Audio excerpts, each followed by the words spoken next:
Hello, everybody. Excellent. Right, I don't know if that was our customary kind of 15 minutes, not 10 or whatever. You know, normally we give you a 10-minute warning, and then it takes us ages to get things sorted. But yeah, we've got lots of talks to get through tonight. It's going to be a bumper one. It's going to be excellent. So welcome to Ignite Liverpool. This is the 32nd, maybe. There's going to be a fight later on, I think, at the back between Lydia and Neil as to what number we're up to now. But it says 32 in the Dropbox folder, so I'm going to stick with that. And if you've not been before, it's lots of interesting talks. People talking about what they're passionate about. You can differentiate your end-of-life ceremony. And one of the things that I did was become a celebrant. So part of my job now is to work with families and really make individual, unique ceremonies for them to reflect the life that their loved ones had. How can you do this? Well, you can talk about it. You can have, a dinner conversation about it. I know it's not always easy, and my mum keeps telling me to shut up every time I try and raise it with her. She doesn't want to make plans. But I know that if she doesn't make plans for what she wants, that the family will end up arguing and rowing about it. And I see that lots of times where the family is actually split because no one's left any wishes. There's some great resources out there, the Natural Death Centre, the Good Grief Guide. They'll tell you how to do a home funeral, how you can do it all yourself. And that is relatively cheap. So the Liverpool Coffin Club is starting on the 20th of November. And the Coffin Club is a place where you can come and talk about death, and you can build your own coffin. So we're partnering with Make Liverpool, and we've got a donor of some wood, so it's going to cost you nothing, but you can come along, and instead of paying £600 for a bit of wood that's going to get, burnt or put in the ground, it can cost you nothing, and you can make that personal and unique to you. Some people like to have this furniture and take it home. You can put bookshelves in it, you can make it into a wine rack. Some people use it as a coffee table or a sofa bed. But what I'm asking is that you think about your celebration, and you might want to mix the traditional and the modern. You might want to make it really, really quirky, but it should be reflective of who you are. This was a celebration we did in Birmingham in the summer. Everyone wore bright clothing. We had a selfie round the coffin, and we danced in the aisles because that's what Chloe's mum wanted. And that's really all I've got to say on the matter. If you're interested in Coffin Club, please let me know or have a look on Facebook. And the only really revenge on death is to live life beautifully and vigorously. Thank you.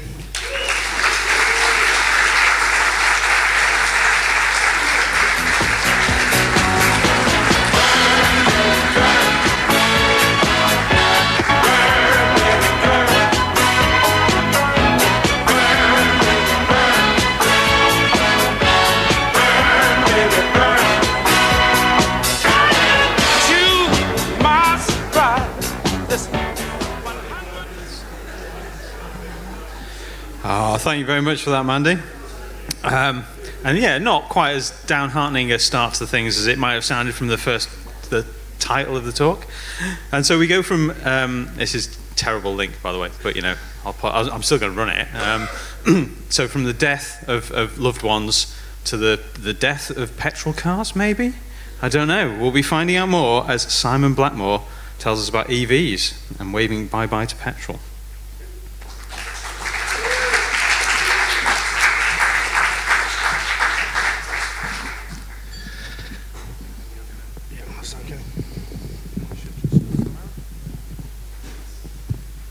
Hello everyone, I'm Simon and I love EVs.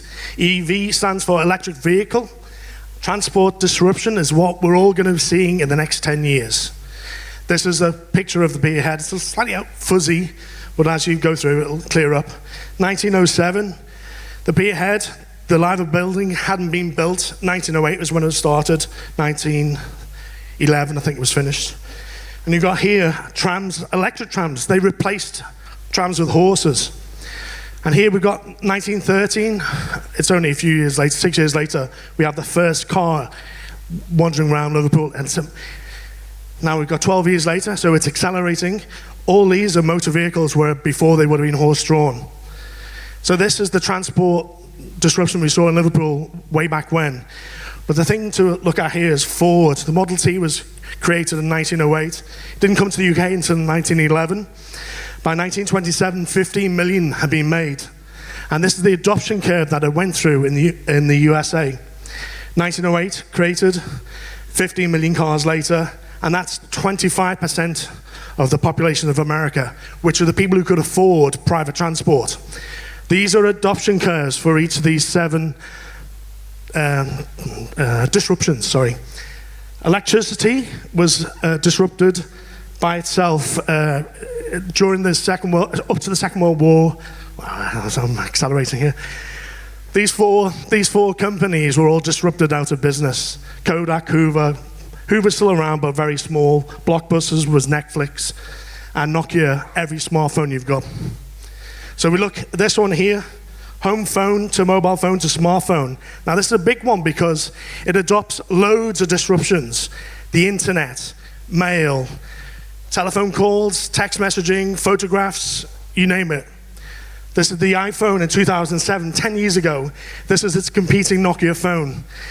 On this screen is 10 disruptions in itself. Maps. We had to pay for maps before paper, then it was digital. We paid TomTom. Then it became Google Maps for free. This is adoption curves. It's 5 phases. The first phase is fanboys.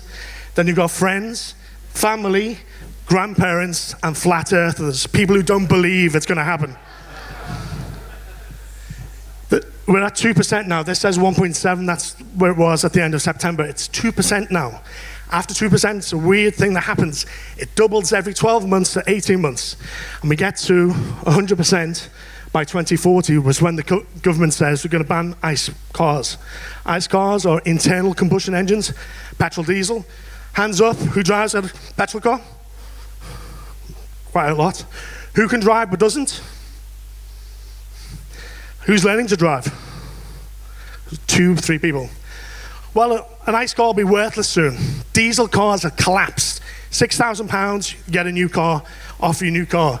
So if you've got a diesel now and it's old, get rid of it quick. We'll all soon be non-drivers. Because the electric cars that are out now, Tesla, are producing cars now that can drive themselves. And when it's all authorized, nobody will be driving.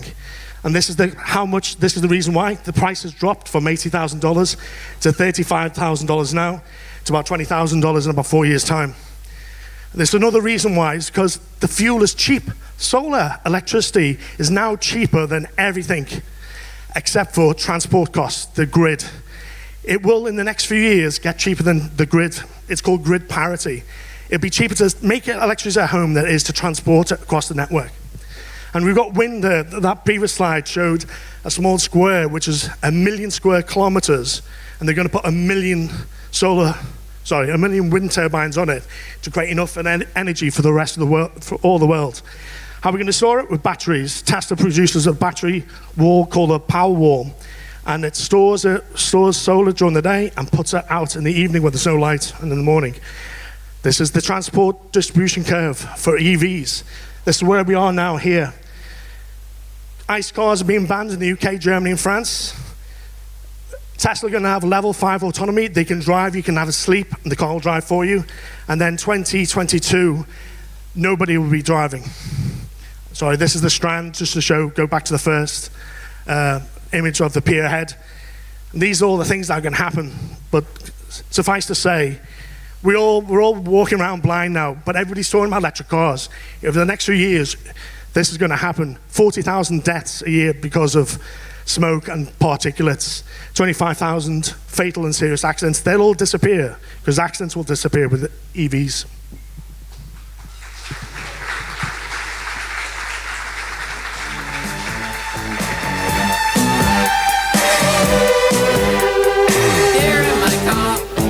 Safest of all, I can lock on my doors. It's the only way to live in cars. Here in my car. Thanks for that, Simon. Amazing vision of the future. So I wonder how many of his slides you'll be able to update in kind of like, when we're running Ignite 100 or something, you can come back and do a kind of like, showing the Strand with cars and then with no cars and then with jet bikes or something.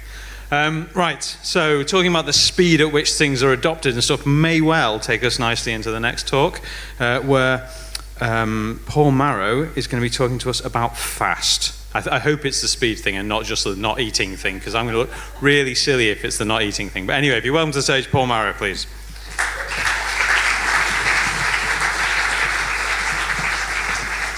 Hi there, I hope I've rushed onto the stage fast enough, because I've only got 5 minutes to talk. I do want to talk about things that are fast, because I'm going to run out of time otherwise. And talking about fasting in terms of food will make me feel really hungry as well. But anyway, today there are lots of things that are fast, but think about what happened in 1830 when the first scheduled railway happened here, going from Liverpool to Manchester, and here all these people came to celebrate this thing, including the then Prime Minister, the Duke of Wellington, who is here, who had his own special train with lots of dignitaries to celebrate the idea of going as fast as 30 miles an hour. And this was a really new thing for Georgians. The only problem was they didn't know about things that happened when you got out of trains when the train stopped. And here was the local MP, William Huskinson, who wanted to run along the train to shake the hand of the Duke of Wellington. But unfortunately, he didn't realise there was another great train running on the track, pulled by this locomotive, which is a very famous locomotive, the Rocket. And he suffered some very serious injuries and became one of the earliest fatalities from high-speed trains, even though it's only 30 miles an hour. Very unfortunate. Nevertheless, railway travel became very successful and spread very widely all over the world. And here's indeed a guidebook from 1913 for fast rail travel in Switzerland, written by Karl Baedeker in the German series. But for very wealthy people, of course, why go in trains when you have to travel with other people? You can get a car instead. But the problem of cars in those days is that the people who were wealthy enough to get the cars probably didn't know how to drive them. So they had to get chauffeurs. And this was a real big problem with a chauffeur. The Archduke Franz Ferdinand and his wife Sophie in Sarajevo had a chauffeur, but nobody had told the chauffeur about the change of plan in direction. And so the chauffeur drove past some assassins and they got assassinated. And from then on, it all went horribly wrong. And here at the Foreign Ministry of the Austro-Hungarian Empire, they issued an ultimatum to Serbia, who weren't helping them enough in investigating this. And when that wasn't fully accepted, everything started horribly wrong in the First World War. But nevertheless, Liverpool survived the First World War and had been, for a long time, a very important port using sailing ships. And the sailing ships are still coming back now. And they kept Liverpool as a port going for ages. And in the 19th century, people thought about speeding them up a bit when they became becalmed by putting steam on sailing ships, as the Cunard line did here. And that, of course, led to some really major ships powered by coal. The old Queen Mary here, a ship that sailed probably through Liverpool from Southampton to New York, as shown here. And that was a really good way to get across the Atlantic before things like aeroplanes were available. But how did you get there? Well, you could get a train from Paddington to Woodside, not shown, unfortunately, on the modern Merseyrail map, because unfortunately it's gone. That's a pity, though. But today there are still lots of ships. These are the really important ships, because these are making sure that things that we want to buy in shops are there when we want to get them. These ships don't go all that fast, but they carry lots of different things. They go all the way around the world. They go through all sorts of storms, and they carry these boxes. The boxes themselves have no wheels, they don't drive, but their routes are optimized so that they arrive and are unloaded in the right place and get your goods to shops when you want them. But if you want to go faster, of course, you go to an airport and get on a plane. Except if you're like me here, you're waiting for the plane and it hasn't yet arrived, so you just have to hang around. While you're waiting, there may be air freight being loaded, which can be carried much faster than in a container ship. And once you are on the plane, you are definitely going fast. The Alps are down there, they're not going fast, although some of their glaciers are moving, but the plane is moving reasonably fast. But some things are arguably moving even faster. I was writing this on a notebook with a 1.5 gigahertz processor, which might have been designed here in Silicon Valley, and that's a really reasonably fast speed. But some things are even faster. People talk about some things being not rocket science, but some things are rocket science. And that has led to some very elite people, astronauts, being able to travel much faster than most people in the world. It's still going on.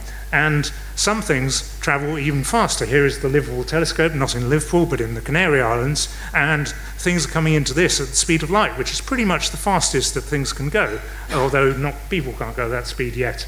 And this is pretty much the end of the talk as well.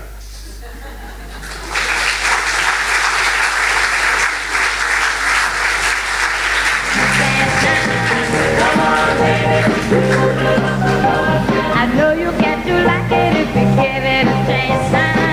Come on, baby. My little baby thinks I can do everything. It's easy as a line and you let me sing. So come on, do the locomotion with me.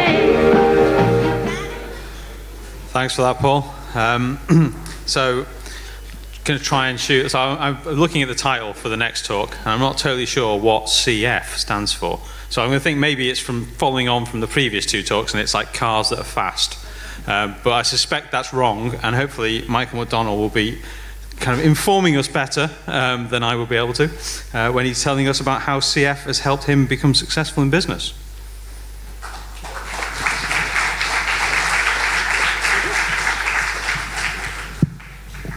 Right, yeah, well, cystic fibrosis is what CF stands for. For those of you that have got no idea, looking at me, it's a condition that I actually have. Now, cystic fibrosis has affected me in loads of different ways. It was something I was born with.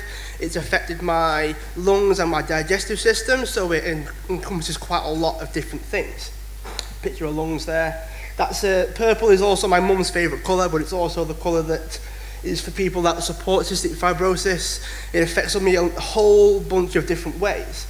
Now, to treat that, we have physiotherapy machines and inhalers, a lot of different treatments and medications that I take every single day. So we're talking maybe 50 tablets a day. Now, for some of you, that's not too bad. But for a lot of other people, it's like I probably take 2, maybe paracetamol if I'm unwell, all of those kinds of things. I do have limits, which I'm sure you're aware. There's certain things I can't do, certain things that I shouldn't do. You know, things like drinking a lot of alcohol I can't do, things like going out with friends that I can't do because sleep's very important. There's a lot of adversity that goes into it, a lot of things that I've had to experience growing up, a lot of things that happen just because I was different, which means I have to value my time when moving into things like getting a job or starting a business. There's only so much that you can do when your energy levels are so up and down, and there's certain things that you simply just have to do every single day. You need to be home by a certain time every single day. So for some of you, it's like, oh, well, that doesn't sound too bad. But when people are understanding now that health is important, it's more important for someone that has to do a lot of different things just to appear normal, you know? So I have to go for walks, I have to exercise, I have to make sure that the business that I'm running allows me to do those kinds of things. Because if I'm on shift work or I have to speak to people all the time, that I need to be quite high energy for things like that, and I'm not always in that place. I have good days and bad days, which I'm sure a lot of you do. But my good days are amazing, I'm buzzing, I'm on stage here talking to you lot. But my bad days involve hospital appointments. My bad days involve being in hospital for sometimes a fortnight straight through, which means I have to have habits and routines built into my life that allow me to have more good days than bad days. Because a bad day means I don't get paid, I don't work, I can't run my business, I'm stuck in a hospital. But on my good days, I can do everything and I can appear like most of you. So in order to do that, I have to accept certain things. I can fail at things, I can't do everything. That was a point when I thought I could, and it hit me like a ton of bricks, basically. But it allows me to understand how I work, allows me to understand how I should do things, how I can't do things, what can't I do, and people in my position do use it as an excuse. So it's not just me, there are hundreds of people out there that have this condition and loads of other conditions as well. They use it as a reason to not do things. They use it as an easy justification for not doing something, which I'm sure some of you that don't have anything wrong, so to speak, they don't have a condition, they don't have anything that makes them appear not normal. It's even easier to do it when you have the condition. When you don't, you've got kind of less of a reason to not actually make choices and make decisions and take actions that are important to you. So when we talk about people that haven't got certain things that they have to do every single day in order to be normal, you need to think, well, are these people persistent enough? Are they willing to try again if they get knocked down? I'm sure loads of people here that have gone, well, I've failed once, I'm going to go and try again. I'm going to, I don't know, I might not got that job, but I'm going to go and try again. I'm going to apply for a different one. I'm going to do things even though I might not actually be great first time round. So are you someone that goes after things, or are you someone that waits? I've realised that, yes, I do have things that I have to do, but that doesn't stop me from doing everything else. And a lot of people ask me, well, is it a personality thing? Is it just the way I'm made? And a lot of people have this debate over nature versus nurture, whether it is my environment, whether it is something that I'm born with. And I firmly believe that it's a bit of both. You do have the ability to make choices, you do have the ability to do things that you really want to do, and you shouldn't let things that are invisible or real stop you from doing them.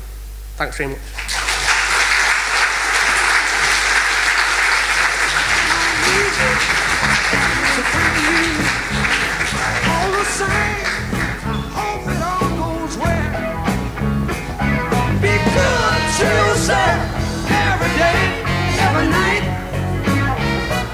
Yourself a girl who can depend to treat you right.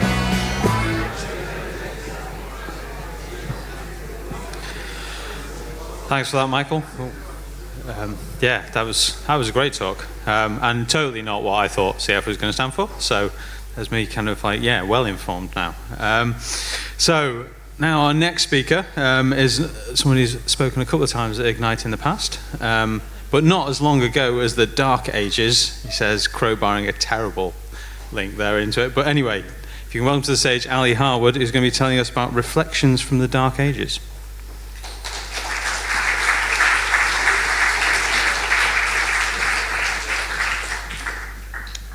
Okay, let's get going. Last time at Ignite, I thought the 3-day situation of Welcome to the Dark Ages would evade me, as the 400 tickets had sold out. Perhaps I would have to make do with the Dark Ages of non-ticketed real life. Instead, I reflected on 23, a happy number. I flaneured through Liverpool to various somewheres, searching for light. An unremarkable stepladder in News from Nowhere flickered with potential. The first seconds of August the 23rd saw me queuing up next to Charlie from America to collect my book on Bold Street with the wristbanded elite. I bought his spare ticket for £100-ish. I was in. He was the right Charlie. Welcome to the Dark Ages included artists Bill Drummond and Jimmy Corti combining to encourage us 400 to go on and make art and mischief. Some onlookers may have thought us goons. More fool them. On the third day of 3, we were itchy for ritual. We began in Toxteth, South Liverpool. Head north could have been the cry. But it wasn't. It was the call of, badger, badger, badger! Eee! And the inevitable response of, cull, cull, cull, that kept us going, brother. That, together with the smiles of children that got it, alongside the incredulity of the police and, right now, the impending pyre of fire. Relates to Mandy a little bit there. The Dark Ages welcomed in a new dawn at the Invisible Wind Factory, and its spirit hummed within us, waiting to roar. Liverpool Arts Lab archaeologists gave the first inkling of how to rejuvenate the city's soul. These pioneers traced the blueprint of Carl Jung's pool of life dream and clothed themselves in the skins of this unfiltered Discardian colour. They made T-shirts. Carry away.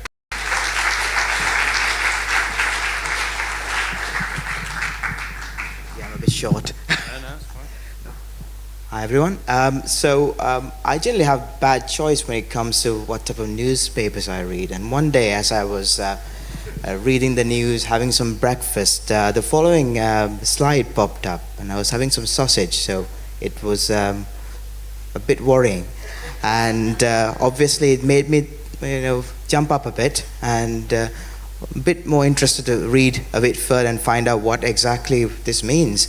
Reading at the paper, the newspaper a bit more, apparently what I was eating was likely to give me one of the worst cancers known to man, and it was increasing the risk by 19%. And apparently, if I ate a small burger, or even I like double cheeseburgers, it goes up to even up to 57%. So certainly it was concerning to me, and I decided to maybe check the source material where it comes from. And the actual source material is a meta-analysis from the British Journal of Cancer. And a meta-analysis is essentially where they look at all the evidence out there on a certain subject, and they run some under certain criteria, and they run some fancy statistical tests, and they come up with a true answer, and it is the highest form of evidence. Now, what it comes up is something called a forest plot, and you'll see that next.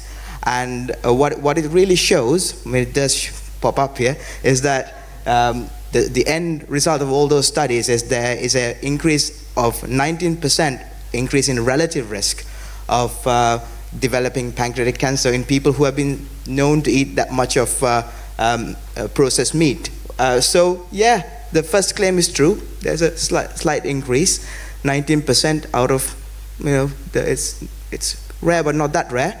But the second claim, when I went to read the newspaper, it wasn't there in the research paper, and essentially what they've done is they just multiplied 19 by 3 and 2 and decided, none of these random effects models, let's just do some simple math. So that's obviously not completely true. So when this headline came up a few years later, I was obviously skeptical, and really I think a lot of people were worried to go into hospitals during the weekend after seeing that. So looking at the source material again, this is a paper that essentially looked at raw statistics, data that just comes on from the hospital computers, and tried to make some sense of it. And people scrutinize this data a lot. So if you look at the actual base data, you find that less people are actually dying on the weekends, which is okay. They decided not to say it because it's not really headline worthy, that. But going back to the forest plot, there appears to be a slight increase in mortality for people who do get admitted on the weekend.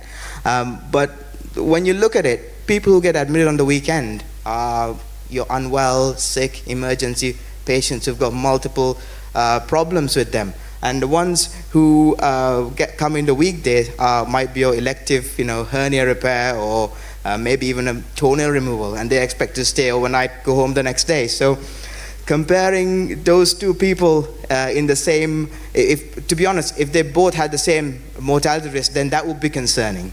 So I think that really puts things in perspective, and we have to be careful of associating correlation versus causation. If you look at this, it's an actual graph. It appears to be that autism is related to organic food sales, and are we going to stop eating organic food? I think not.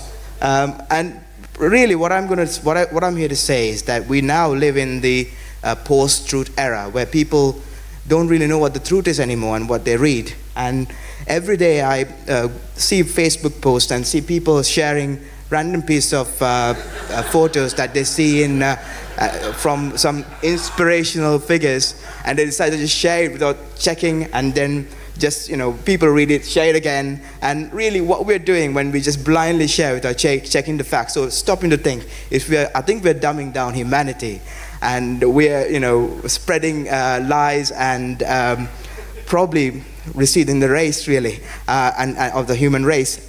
But I'll stop with this. In 1660, a few learned gentlemen decided to set up the Royal Society, And their motto applies today as it did 400 years ago, and that is to take nobody's word for it. Thank you, everyone.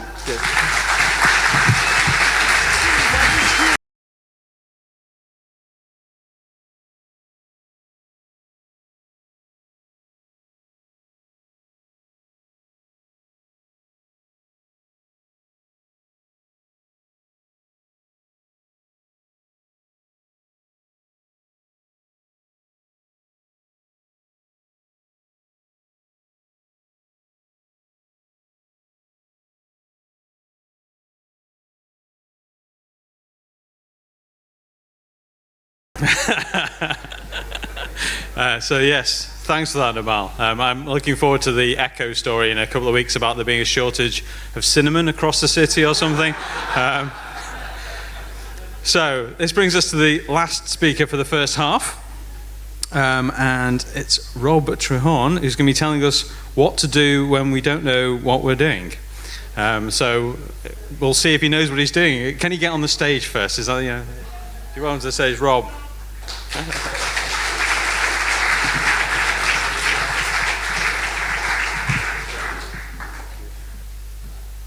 Hello, okay, so thanks for having me. My name is Rob Trehorn. I am a lecturer at the University of Liverpool. Knowing what to do when you don't know what you're doing is, it relates to the solution that I have to a problem I have all the time when I'm confronted with a situation where I have no clue what I'm doing. And I get this anxiety and this stress. I'm sure lots of you encounter this problem as well. And I nearly always forget to do one of two things. The first thing to do is admit it's okay that you don't know what you're doing. Frankly, no one else has a fucking clue either. And the second thing is to ask for help. And if you can do those two things, great things can happen. So the remainder of this talk is an instance of that, where I did those two things. So in my day-to-day dealings at the university, I teach a lot of students. I teach a lot of coding, and I was realizing that the university was failing its students at teaching them at code. We are not preparing our students to enter these amazing arenas, these sort of technology movements of machine learning, Internet of Things, data science, all these really exciting new things. We weren't doing that. We were stuck with our conventional subjects. So I thought we should probably do something about that. So I set up a coding initiative called HiPy. Hello, Python. Wow, thank you. Okay. What we did was we said, okay, we've got to do this. We have no idea how we're going to do it, but that's okay. We'll figure it out. I think at the time, when I always tell this story, I tell people I was watching Field of Dreams. If you build it, they will come. Truthfully, I was probably watching Wayne's World 2. If you've seen those films, you'll get the reference. So that's what we did. We booked a room. In my mind, I thought, great, half a dozen people turn up and we'll get this thing going. 100 people turned up, right? So the students really told us that there was a huge demand for this. I freaked out. I got all anxious and stressed. Thankfully, I remembered what to do, and I turned it over to them and said, look, guys, I have no idea what we're going to do. I can't teach you all code. I don't even know what I'm doing I don't want to have for breakfast, to be honest. You can do this yourselves, okay? So we are going to get you all together, and we are going to do this ourselves because we know you want to do it. And we instigated 2 rules from the offset. Don't sit on your own, and if they did sit on your own, I would go around and tickle them, so they would go around and sit next to somebody else, and you have to interact. So if someone asked them a question, and they knew the answer, they would have to answer it. And after those 2 rules, amazing things happened. The first thing we saw was that the people in the room who did know Python immediately started to teach those who didn't Python. Okay, so Python is just a program language, it's a language we chose to teach. And from then on, we just kept listening, and we kept listening to what the students were saying. We should do this, we should do that, and we empowered them to do everything and make all the changes and to collectively teach ourselves stuff. The biggest thing for these events, and if you've ever been to a HiPy event, you'll know this. If you sign up for a HiPy event now, you get to choose your favorite song. That goes into a YouTube playlist, and throughout the event, we play the music, and that really chills everyone the fuck out. And everyone is so relieved that there's something on in the background. They start to really learn things together. We've extended this to other things. There's a great group at the university called Live Idea, and they do all the sort of electronics tech side of things. We've had hives on 3D printing, electronics, robotics, virtual reality. We saw a 3D printer built in 3 hours that was working, and then the people who built it then taught other people how to use it as well in 3 hours. We had a big event. We had lots of big events. Our events keep getting bigger and bigger. To date, we've had over 60 events, more than 1,000 people, many of who come back again. I encourage you to come. Incredible diversity. Those beekeepers we were talking about, the people who know how to teach it now, developing resources that are being used globally in all 4 quarters of the globe. What's next? Well, that was a bit of a... Okay, right. This is an incredible vehicle for public engagement. So we are taking this into the city. This was last week. We're at FACT. In this room are not just students. There are retired engineers. There are school children. There are CEO startups. So we are really teaching everyone how to code. All of our events are open. We got an award for it from the university, which was really nice to take that appreciation. All our staff are volunteers. We do it because we feel it's important. In the future, we really do want to try and take this model in beyond the university and try and empower students at other universities nationally and internationally how to teach code. We haven't got a clue how to do that, which is why I'm so confident we're going to be able to do it. I really do need to thank all of these people who give up their time week after week for free to do this. So thank you, and thank you for listening too. That's it.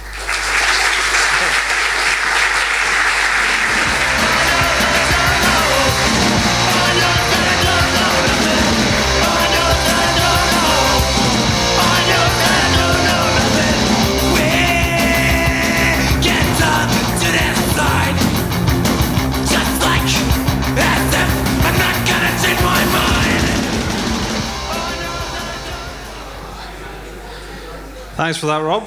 And as anybody who's been coming to Ignite, we've been following that model for years now, and that we don't know what we're doing, and we just kind of stand up on stage, and then it all works out quite well because you guys are all just awesome. So this brings us to the end of the first half. We'll have another 7 talks along in a bit, in about 20 minutes or so. So charge your glasses, pay a visit, go for a smoke, whatever it is you have to do. Chat to people about what the most interesting thing is that you've found out in the first half. Don't run to the shops and buy cinnamon just yet. I'm sure there'll still be some there later on. And if you want to give a 1-minute pitch, come and find me, and then we can do them at the start of the second half. Otherwise, see you in 20 minutes. RackHoleRadio.org.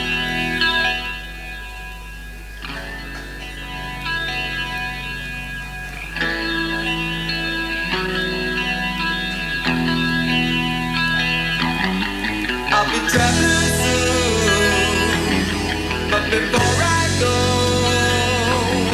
there's some things I want you to know. When I leave, I'll be gone.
And now our third talk of the second half.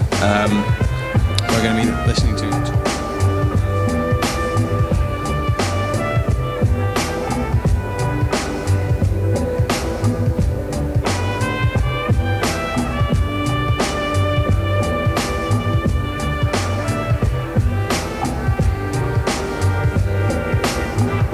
the color dance disco door.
Color dance disco door.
And now our third talk of the second half.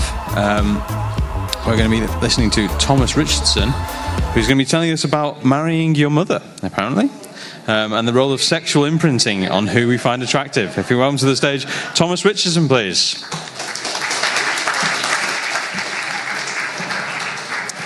Hello. Great. So I'm Thomas Richardson. I'm a PhD student at the University of Manchester. I study the evolutionary biology of what makes people attractive, and I'm going to share with you my PhD project that I've just started on sexual imprinting. So you might have heard of Freud's Oedipus complex, the idea that we have a sexual attraction to our opposite sex parent. And this idea is pretty much is kind of ignored in conventional psychology because Freud never actually scientifically tested this idea. It has the obvious criticism that any species that desires incest will quickly go extinct because of the well-known genetic downsides of incest. However, we do see Oedipus-like effects in other animals. So this is Claudio. He lives in London Zoo, and from a very young age, he was bullied by the other chickens. So they placed him amongst some sheep, and he was raised in a family of sheep. And now he only ever spends time with sheep. He doesn't socialize with other chickens, and he's even tried to mate with female sheep. So... And so this has been seen in lots of different animals, including all known species of bird.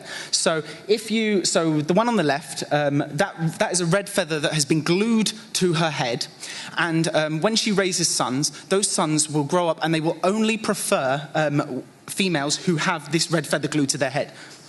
We also see it in sheep and goats. So if you take a baby goat and you put it in a family of sheep, the sheep will raise that goat. And when the goat matures, it will only try to mate with other sheep, and vice versa. So we see this kind of Oedipus-like effect in a lot of different animal species, and that implies that it may well have an evolutionary advantage. That is, individuals who selected mates that resembled their family and their parents had an advantage. So this has led evolutionary biologists to reimagine it as sexual imprinting. And the main difference is rather than being specifically attracted to your parent, you're attracted to someone who is like your parent, and rather than being drawn by your unconscious...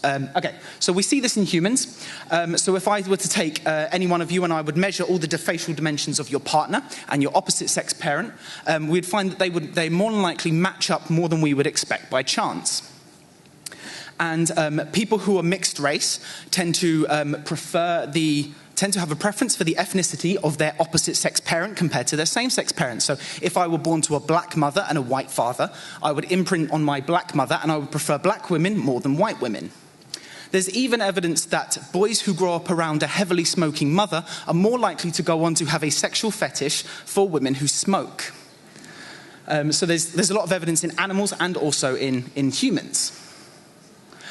So if it's an evolutionary thing, it must have a function. It must be adaptive. Evolution doesn't often give us things for nothing, really. So I'm going to quickly take you through some of the possible ideas, which I will be exploring in my PhD. So it might help us find mates who are adapted to the local environment. So these are Tibetans. They are biologically adapted to live at higher climates. So the idea is that Tibetan children will imprint on their parents and they will seek out other Tibetans.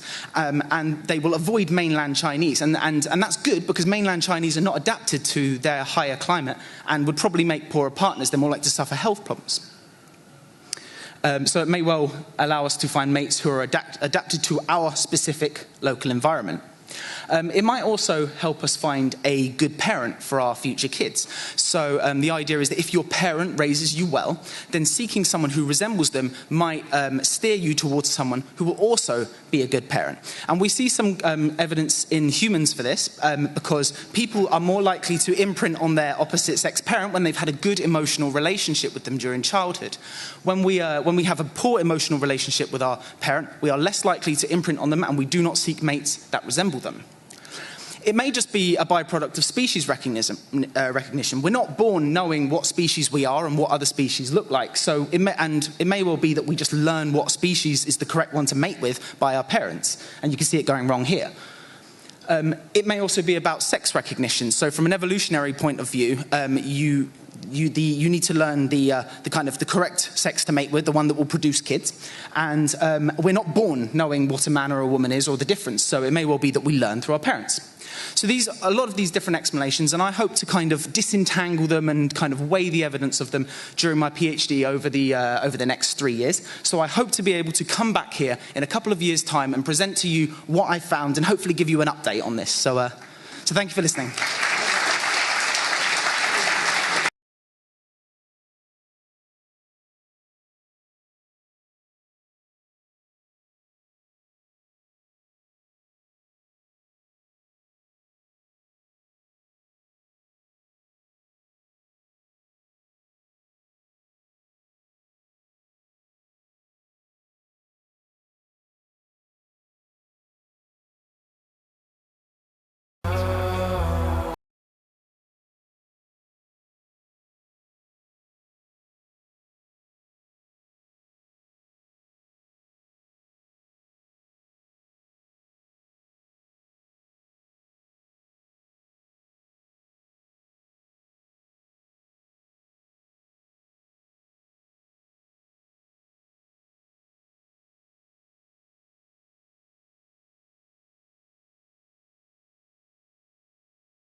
Trying to go through all the chatter, crying and sifting through all the data. Email, phone calls, bank records, checking what I borrowed with my library card. Trying to go through all the chatter, flying helicopters, going pitter-patter. The real danger remains at large, while thousands are held without being charged. I'm no longer sold these days when I'm told that we're living in the land of the free. Hello everybody, this is a 5-minute warning for the second half. We'll get started in 5 minutes, so go and grab yourselves a drink and get settled, and I'll see you in a few minutes.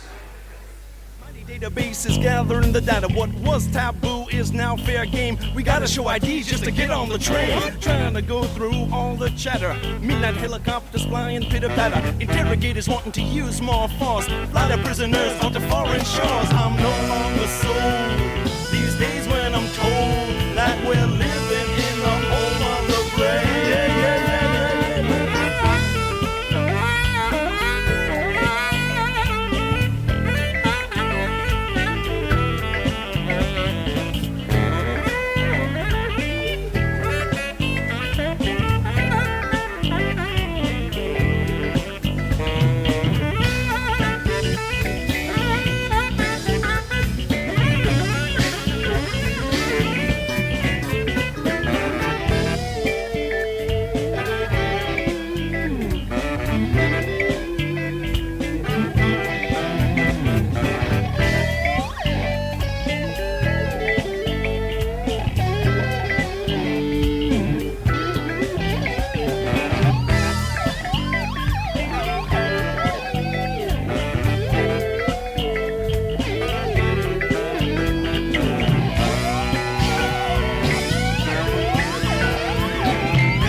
Go through all the chatter. Treasured rights no longer matter. The voice of reason now restrained, while hate and fear are used to reign. GWP's been a constitution bender. Used a tragedy just to push through his agenda. Taking away funds from arts and education. Spending it on better tools of devastation. I'm no longer sold these days when I'm told that we're the leader of the civilized world.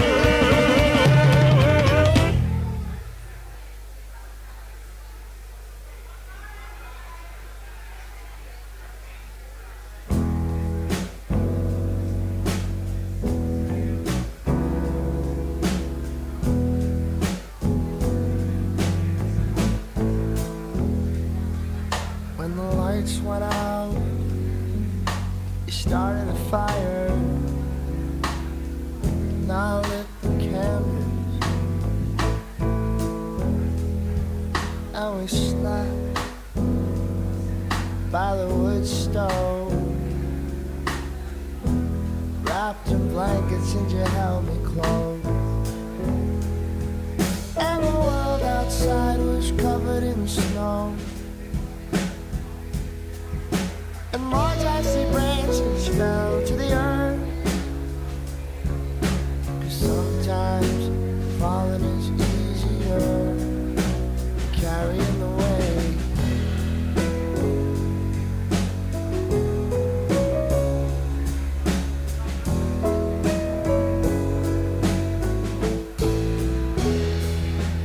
And I realized during those days how much life gets complicated. You demand and depend on what you don't really need. And I realize what a gift your love is. As I gathered fallen branches,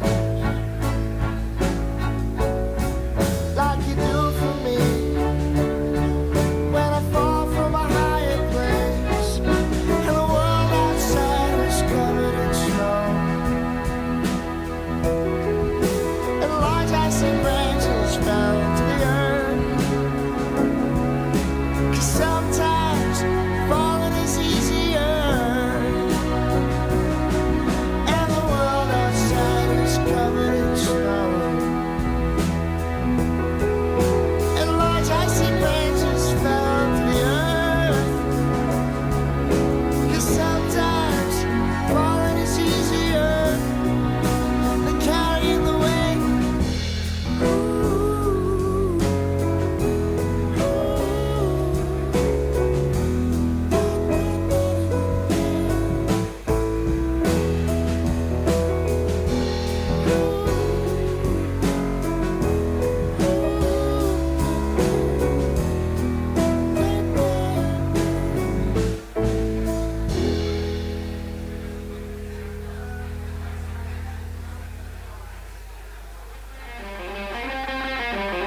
in a wonderful place where you left me so far away from you, from the stars. With no words and shouting out loud, you have me hanging around out here from the stars. You don't know what's my name, but I will know exactly the same. Wake up in a fissure around these big restful faces all around me. What I can do to know who they are, what I can do, what's in my head. Oh no, I love flying through the stars. I love to see them lighting up.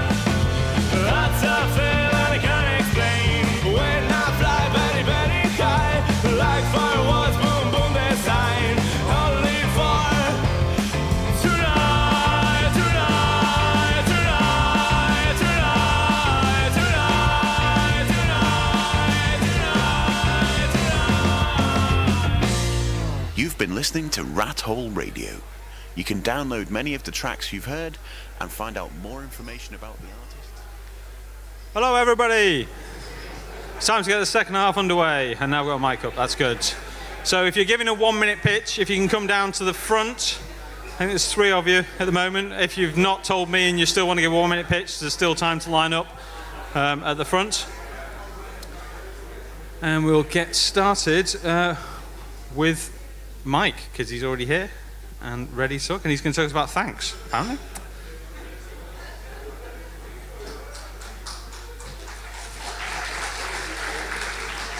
Hello, everyone. Really quickly, what I'm going to be talking about today is a gratitude-based reward system for businesses. Now, the idea here is that with thanks, the product that I'm talking about today, you have it in your business, and anyone in the business can thank anyone else in the business for whatever they want. And then that is used as a raffle ticket by your HR department or your management to offer prizes to those people who have been helpful to their colleagues. We're currently trying to push for users for our beta test, which is coming up next month or the month after, depending on how soon we get people signed up. The site is up at gothank.me, and I'm sure if you find me around, then I'll answer any more questions that anyone has. Thank you very much.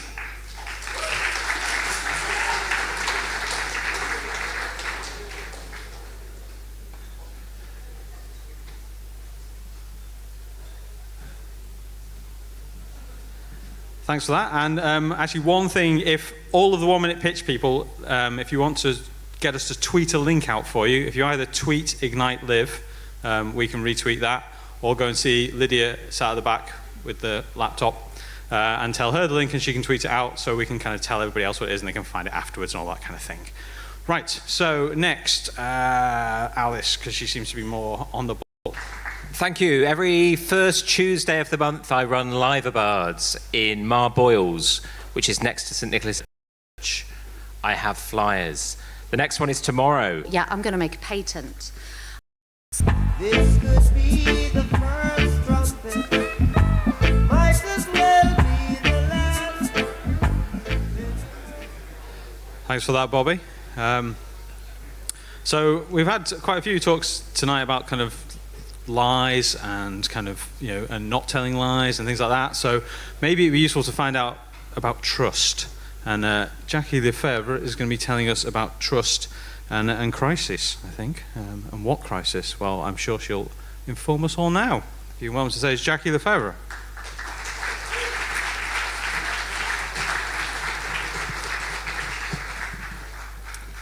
Thank you very much. So we're told, oh, that's gone very quick. Could I possibly have the other slide back? Would that be... Thank you. Okay, so that was a little bit of a crisis. Didn't know what to do, asked for help. Clearly it works. Good advice earlier. Trust is the lubrication that makes it possible for organisations to work. People have to connect with one another, otherwise nothing gets done. Trust is something that is key to all of us. Have you ever had your trust betrayed? Have you been betrayed? Anybody in this room? Yes, we have. My 5-second thing doesn't seem to be working. Never mind. How did it feel? Not very good, I think, probably. Who do we trust? Hands up if you trust everybody. No, nobody. Some people. Okay, much more hands. We're very discerning when it comes to giving away trust. There's a lovely saying that trust is lent, it's never given. It's hard won, easily broken. Does mistrust matter? Well, yeah, it does actually. It's toxic. It sets us running with adrenaline and cortisol, which are really bad chemicals. They impair our creativity and they really can make us feel sick. Basically, it makes us unhappy. But is it rife? Well, in 2009, a survey of people in work found that only 2/3 actually trusted their managers. The other third said, have you seen these people? I mean, really, would you trust them? Is it still that bad? Well, actually, Ernst & Young say it's got worse. It's only half the workforce now that have any trust. What about at an organisational level? This was American research that was commissioned, and the Americans were delighted to find that actually the UK is even less trusted in terms of its organisations, but very sad to find that they're way, way behind China. That didn't go down too well. It's not just a USA issue. The Edelman Trust Barometer in 2016 showed that 36% of people trusted the government. This year, it's 26% of people trust the government. I wonder why. Just look at the headlines that we had today. It's rife. Now that is a crisis. Is it just in government? No, it isn't. It's across the piece. Organisations of all kinds, organisations from all sectors are suffering. Trust is going down regularly in business, in the media, and in charities. Now this matters to us because when trust is low, bureaucracy is rife. Those are the conditions that lead to checking and double checking and triple checking. This is what makes managers micromanage, and we don't like to be micromanaged. That's what the dictionary says trust is.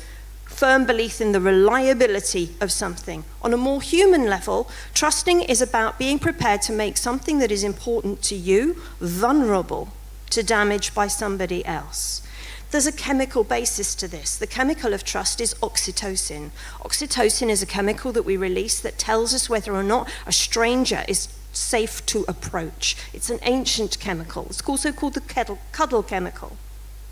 Now it matters because it actually affects our behavior. In this study, people were given synthetic oxytocin and they were asked to donate money to a stranger, knowing that the stranger might give it back or might decide to share it. When they're given synthetic oxytocin, people double the amount of money that they will send to a stranger. So it has a massive impact on our behavior. What stimulates oxytocin? Asking for help and being helped, feeling supported. Oxytocin also flows from a sense of purpose. We like things to mean something. We like there to be a point to what it is we're setting out to do. So if we want people to work together, but trust is actually pretty much at risk as it stands at the moment, what can we do about it? Well, we can actually surface shared values. When we share values with the people that we're in a group with, we're much more likely to cooperate. We're much more likely to be forgiving. We're much more likely to be generous. And what we find is where there's shared trust, where there's shared values, trust flourishes. Why does it matter? Well, because it's got a hard pounds, shillings and pence value. Trust actually reduces transaction costs by up to 13 times. You can imagine how much more money there would be in the NHS if trust was running high inside that system at the moment. So high trust saves time, saves money. It's worth working.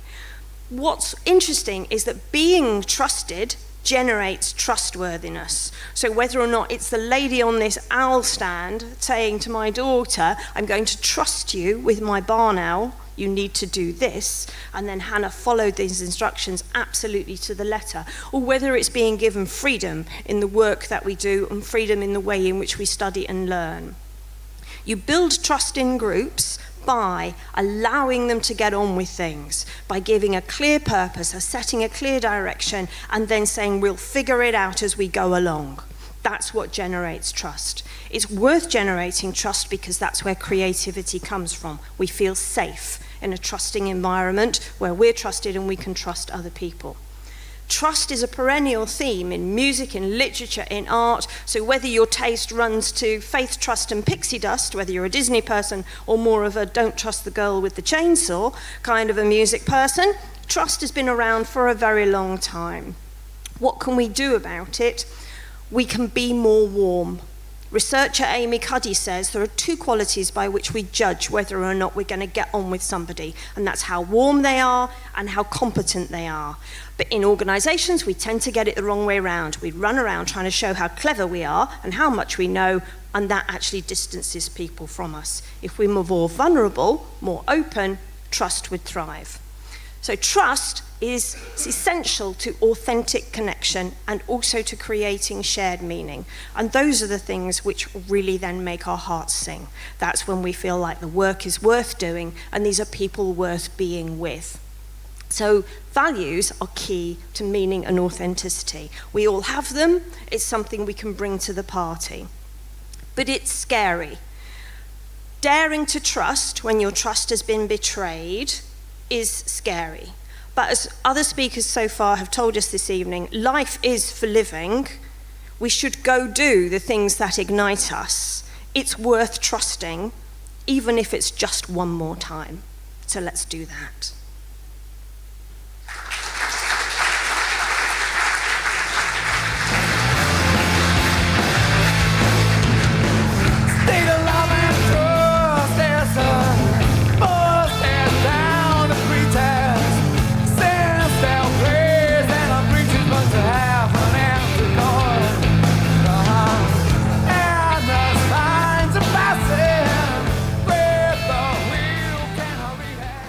Thanks for that, Jackie. As you can see, we can trust Andy to step into the breach and sort out any technical problems that may occur, which is how we managed to just wing these ignites as easily as we seem to. Right, our next talk I thought was going to be about something called Elephant Al, but apparently it's about Elephant AI. It was just an interesting font choice, which I don't know, it'd be interesting. Maybe somebody else can give a talk about Elephant Al at a future Ignite or something, and just invent a whole backstory to who Al the elephant is. Anyway, if you can welcome to the stage Neil Casimir Sheridan, who's talking about Elephant AI.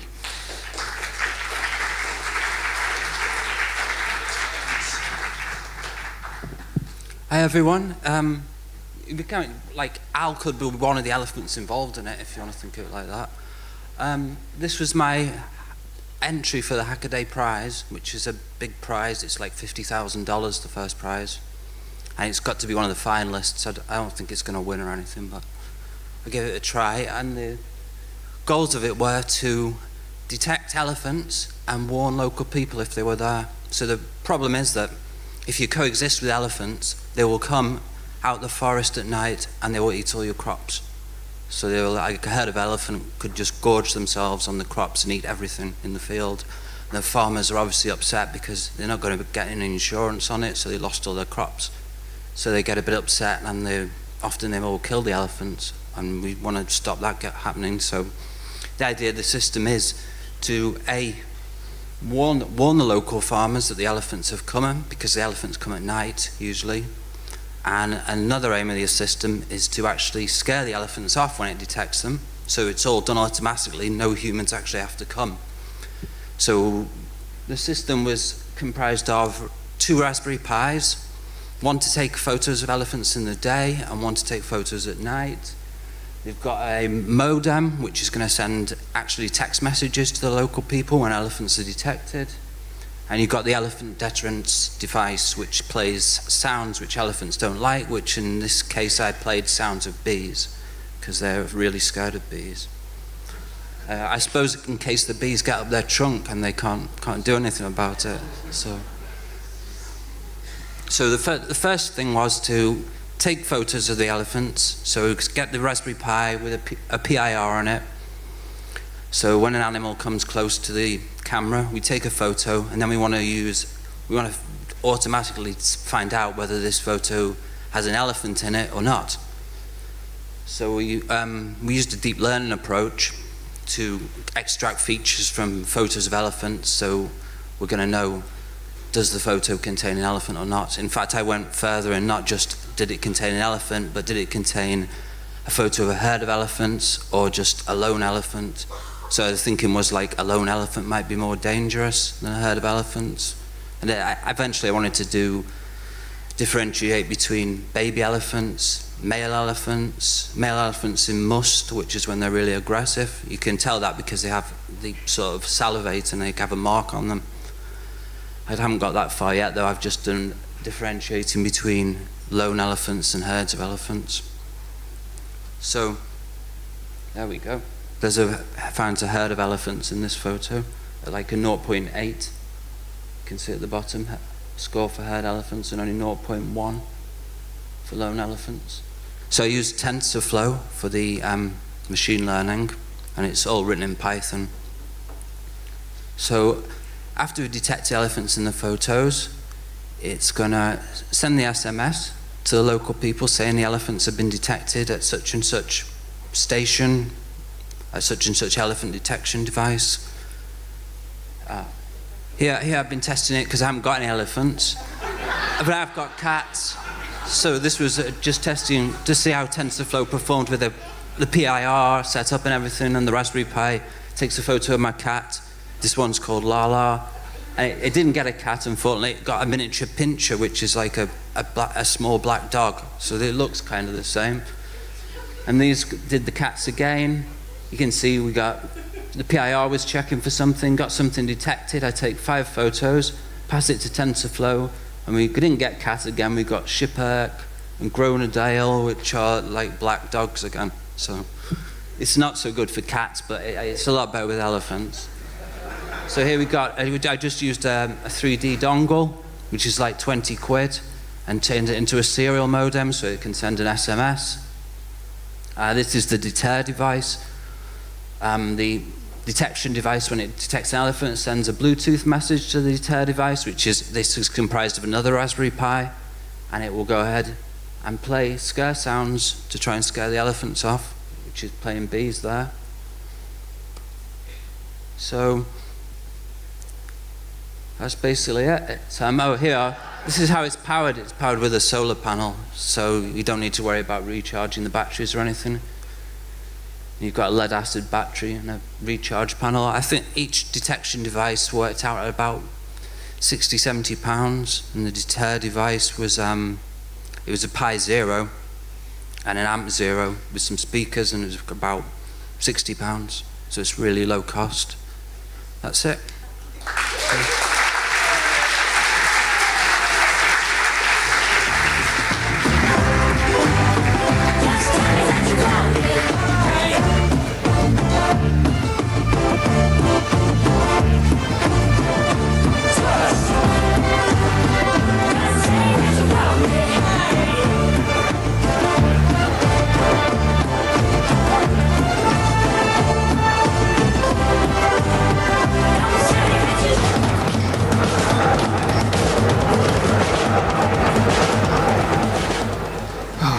Thanks for that, Neil. And now I know that elephants are scared of bees. Like, who knew that? Well, obviously, Neil knew that. I didn't know that, though. I do now. Excellent. So, next, we've got Graham Lamb coming to speak. And I think it's quite a while back. You last spoke at Ignite, isn't it? Yeah, 3 years ago, and he's back. He's been crafting this for no, I don't think he has. Probably, maybe 3 minutes? 3 minutes. Like, yeah, 3 days, 3 weeks. Anyway, he's going to be telling us about currency affairs.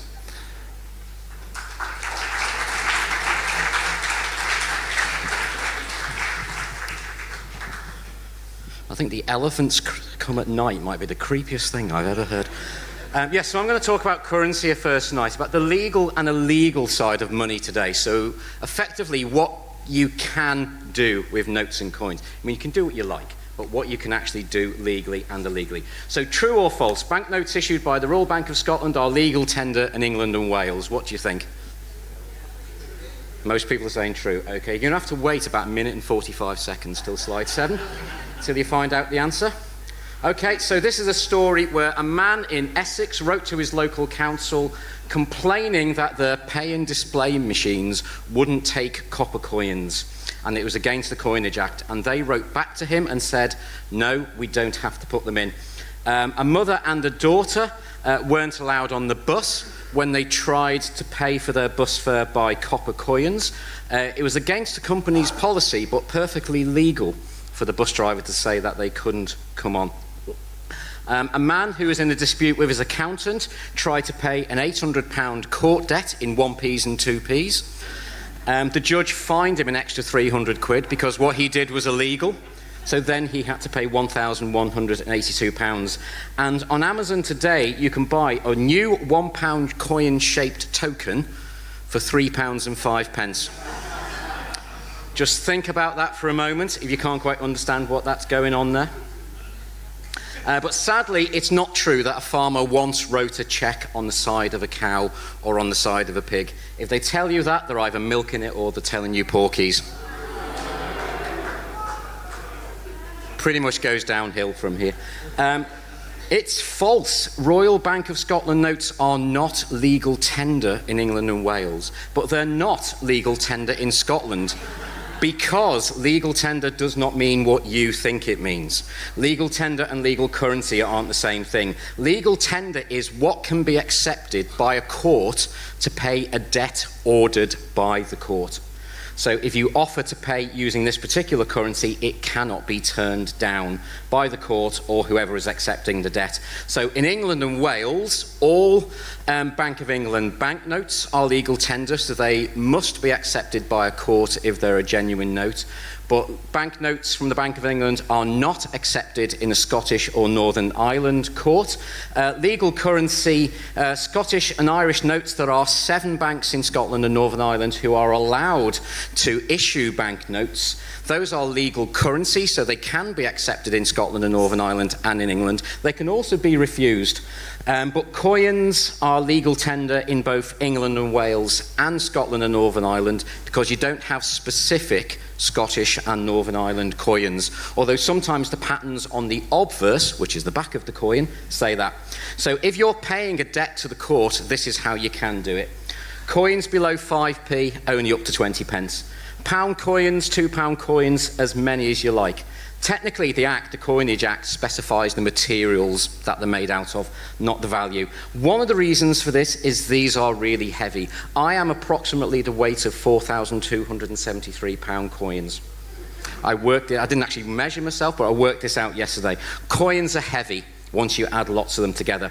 So once a year there is what's called a trial of the picks at the London Goldsmiths Hall, where they take freshly minted coins from the Royal Mint, they take the picks, which is the article on the right, which has the weights and values in, and they measure to check the current coins are the right weight. You're not allowed to melt coins. If you do so, you can be sent to prison, or more likely they'll probably just fine you 25 quid. Which is a normal thing, but legally you can't melt coins down.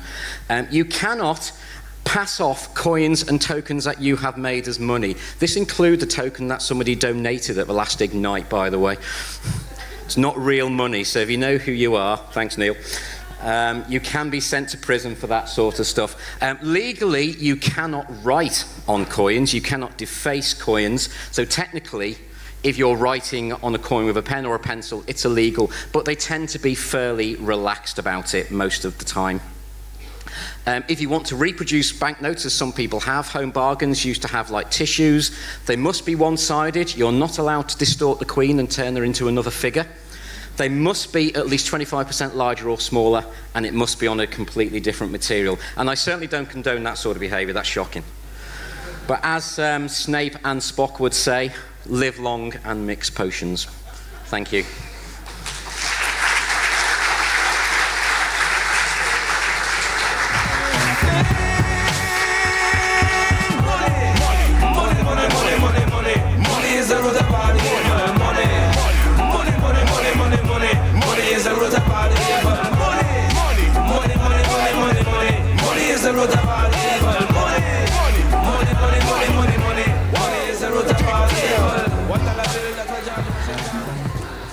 Thanks for that, Graham.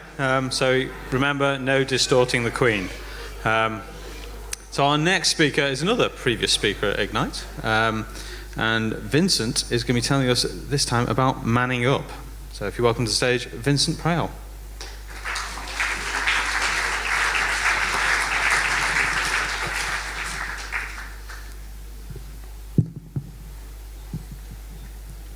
Well, actually, I'm not going to be talking about manning up. It's going to actually be a bit of a diatribe against Piers Morgan, because But that's it.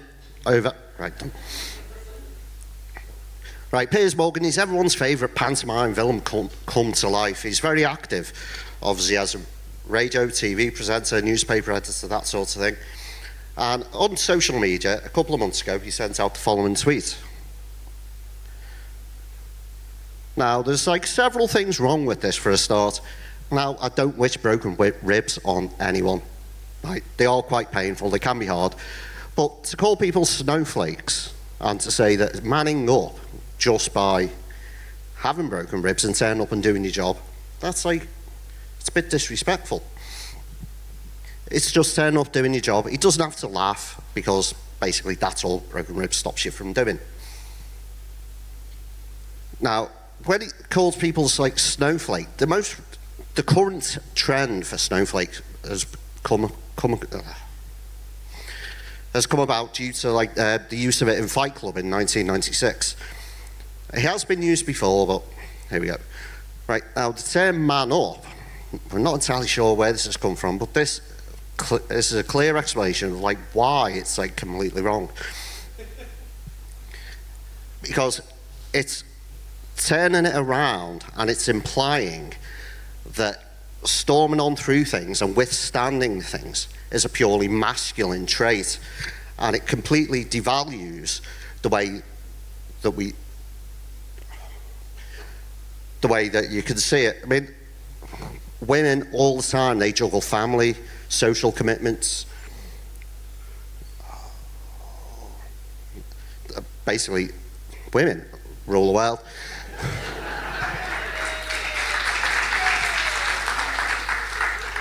As Lydia will tell you. But again, I mean, it insinuates that women can't be courageous. They can't act in ways that like protect us. Otherwise, where would female soldiers come from? It's not about manning up. It's about the facing of adversity. As when we as men use the term manning up, we like completely devalue everything that we should stand for. It breeds that kind of like toxic masculinity, which keeps everything like stuffed down inside us. It's the stiff upper lip that manage on through. This graph shows male, female, and the median suicide rates from 1981 to 2015. The yellow line is male suicide rates. That's nearly 20 deaths in per 100,000 people, 100,000 people per capita male suicides. As I say, the only mistake you can make is not asking for help. By coming out and not asking for help and knowing when to look after yourself, that's a sign of strength of character. I think I've got way ahead of myself here. Right. It shows the strength of character because as you go along, we need to like realize we're not all in this alone. We don't have to like face things on our own. We ask for help. It's a theme that's been running through a lot of the talks tonight. When you use the terms like man up and snowflake, it portrays that you're acting as a character, whereas asking for help shows that you have character. And as Winston Wolfe says, just because you are a character does not mean that you have character. Next one. And I've completely lost it again. Right. No, it's gone. I apologise about this. Right. Having character and asking for help like moves you forward. Where's the picture? Oh, right, that was supposed to be Winston Wolfe saying, like, don't be like Piers Morgan, who was there, like, smoking a cigarette. Thank you, and I apologise.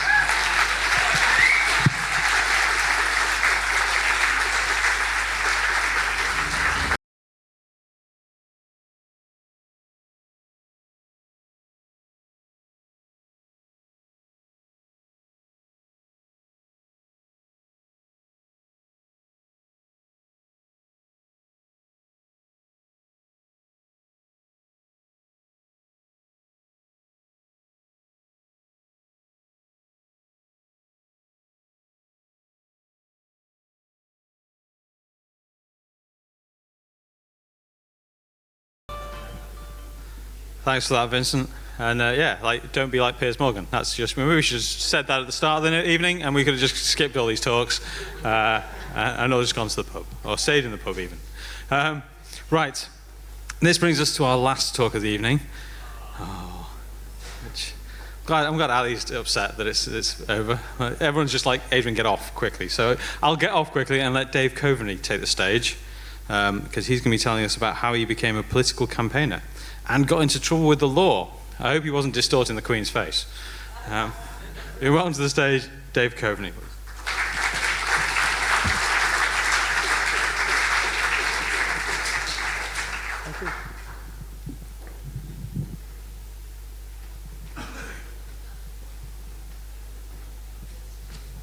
Hi. I don't know if you remember 2016, a few things happened, but one thing in particular happened from Britain.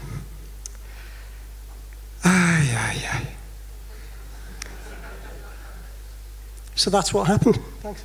I don't know if you felt it, but there was a phase of, it was a typical grief phase. We had, certainly for me, I had anger, there's bargaining, no, it's not really going to happen, it's not going to happen. Then there's depression, oh God, it is going to happen. And then there's acceptance. Who's accepted this? No, because ultimately accepting it is allowing a big pile of poop to land on people. It's leaving millions of EU citizens in a situation of limbo. My partner was just heartbroken. She felt she's not wanted here anymore. And it was all because of a talking seal, a clown, and a human Freddo. They have been spreading lies and disinformation about banana straightness and immigration and what it means. But where does it come from? Where does it start? And I think that if I go back, I was looking at a few things and I was trying to work out what's going on.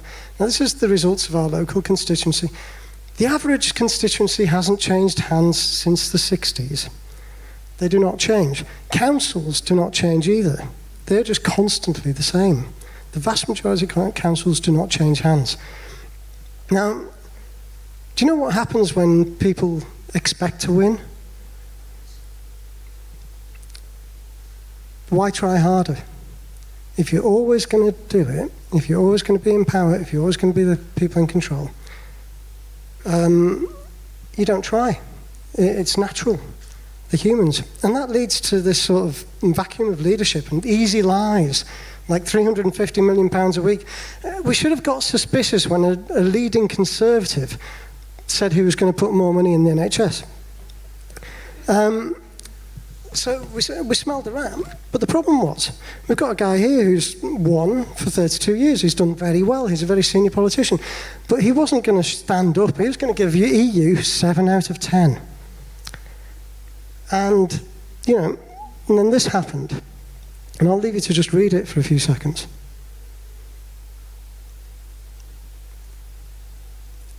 So, that's my MP, the day after the referendum result. The problem is, he didn't try. He didn't say anything. He told the press and that was it. And that kind of lack of local leadership means that people can fill and blame all their problems on other people. Syrian refugees, the EU. We need to end safe seats unless you're putting your children in them. That's okay. But safe seats in politics lead to complacency. So I started to think, okay, I need to do something. I've had enough. It's not good enough. Something needs to change. So I looked at politics and I thought, okay. At first I was thinking, okay, we've got Labour who are nice, we've got the nasty party, Conservatives, and confused people in the middle, Lib Dems. And I thought, okay, that's how most people seem to see it, and it's quite obvious.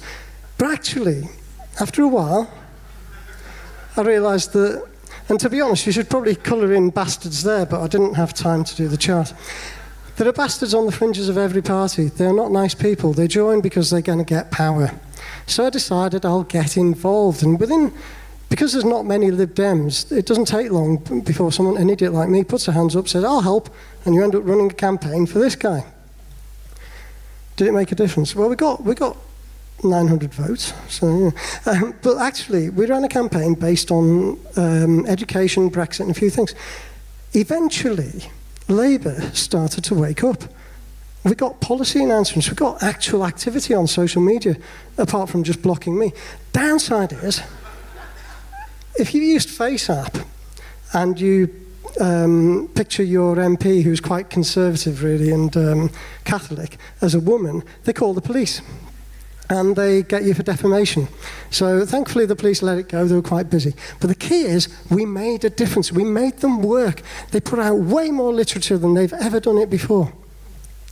And if we can make, if an idiot like me and one other guy in Halton can make a difference, and we need more good people, so can you.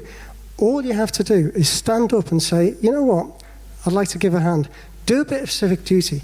It'll make a difference. Every one person adds it. I've doubled the team in Halton, and you can help too. Thank you very much.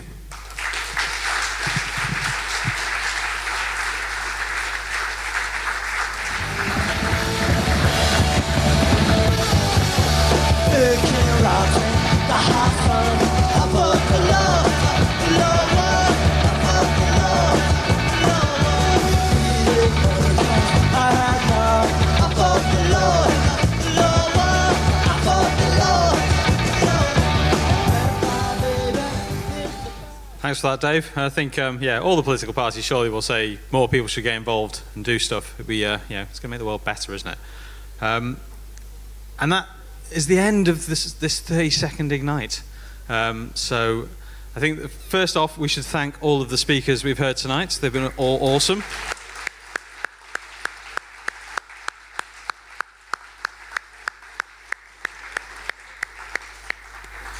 And then also we should thank the Patreon sponsors, and often I have a list of them, but I don't this evening, so unfortunately I don't know the names, but all the people who helped me this time. It costs us a bit of cash to put it on each quarter, I suppose it is.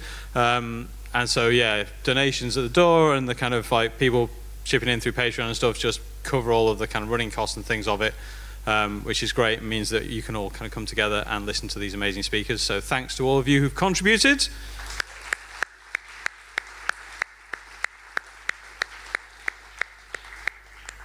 And the final thanks to the organisers, so there's Dan, Lydia, Neil, Andy, Mandy.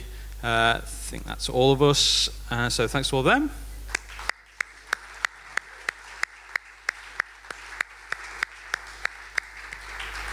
And this is the point where I normally ask when the next Ignite is, because I don't ever know until I'm on stage here, but apparently we don't even know when the next Ignite is. So it'll be in about 3 months, so probably kind of early February or something like that. Just watch out on the website and on Twitter and stuff like that. I'm sure the word will get out. Neil has you on a mailing list, I'm sure. So, you know, you'll get an email about it. Probably many. But yes, we shall see you. And if you ever want to speak at one, it's a really friendly crowd. We're always looking for new speakers to come and talk about what they're passionate about. So yeah, definitely talk to us afterwards.